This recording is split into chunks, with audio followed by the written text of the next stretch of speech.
Bonjour, aujourd'hui nous allons parler d'une personne très connue dans l'État du Kansas, mais très peu connue par chez nous.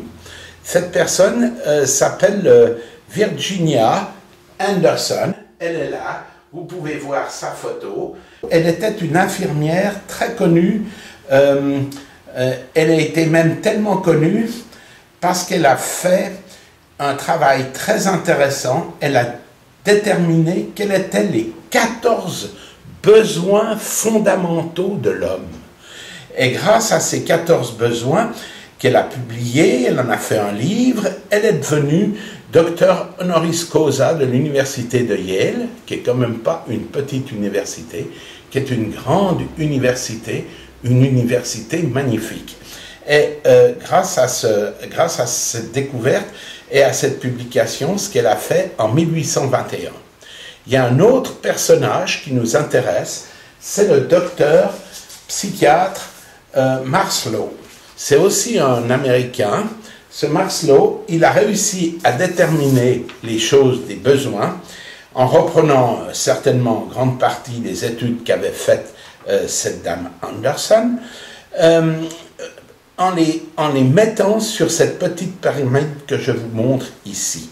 Donc la pyramide, c'est la pyramide des besoins en quelque sorte, on va la regarder et la comprendre. Nous avons en bas les besoins physiologiques, c'est-à-dire les besoins les plus importants de l'homme, c'est-à-dire la faim, je vais vous les dire autrement, manger, boire, respirer, baiser, dormir, éliminer. Éliminer, bien sûr, vous voyez ce que je veux dire, mais enfin, soyons polis. La deuxième marche de la pyramide, c'est la sécurité.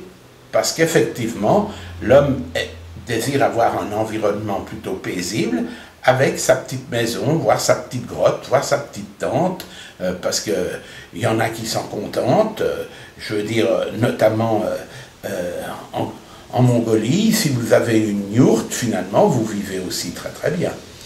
Ensuite, vous avez l'appartenance et l'amour, c'est-à-dire que l'appartenance, vous êtes né quelque part, vous aimez ce quelque part, vous vous habituez à ces paysages, à ce que vous ressentez, ça vous permet de ressentir, de planter vos racines, et quand vos racines poussent également l'amour, et vous développez l'amour de tout, même l'amour d'une pierre, l'amour d'une fleur, l'amour d'une femme, l'amour de tous les amours possibles, vous les développez dans cette partie de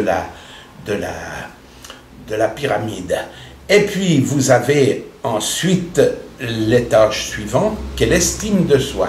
Bien sûr, il faut un peu s'estimer si on veut avoir une chance.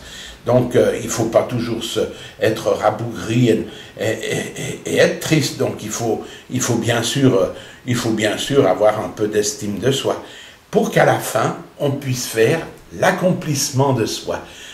Qu'on se soit accompli, qu'on soit arrivé au Dharma, qu'on soit là, que ce soit magnifique.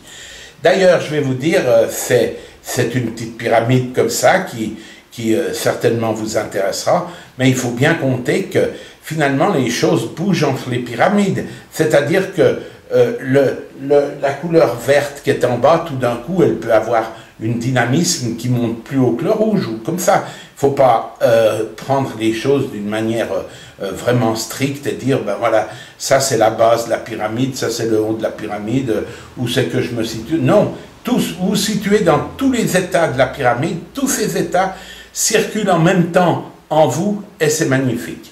Voilà, je voulais vous parler de ces deux personnes-là, parce que je pense que dans notre période actuelle, avec la victoire totale du capitalisme, de l'argent et de Wall Street, eh bien, il faut de temps en temps contrer tout ça, parce que contrer intelligemment, c'est-à-dire pas de devenir des fascistes de la décroissance, non, non.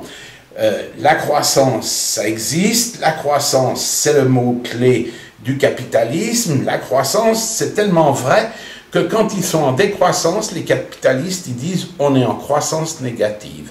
Donc ça prouve bien que finalement, la croissance dans leur tête, c'est très important. Mais vous pouvez aussi voir quels sont vos besoins. Vous n'avez peut-être pas besoin de tout ce que vous avez. Vous n'êtes pas obligé de réaliser tous vos désirs. Vous réalisez déjà vos désirs de base. Manger, boire et baiser. Quand vous aurez déjà fait ces trois choses-là, que vous aurez bien respiré, que vous serez bien, eh bien, vous serez heureux dans cette vie et ça ira bien. Je voudrais terminer en vous chantant une petite chanson, parce que saint Augustin disait que toute prière est mieux reçue par Dieu si elle est chantée. Alors voilà ma petite chanson. Donnez-moi, donnez-moi un petit peu, donnez-moi, donnez-moi, oui j'en veux. Donnez-moi un petit peu, donnez-moi, oui j'en veux. Donnez-moi, donnez-moi un petit peu.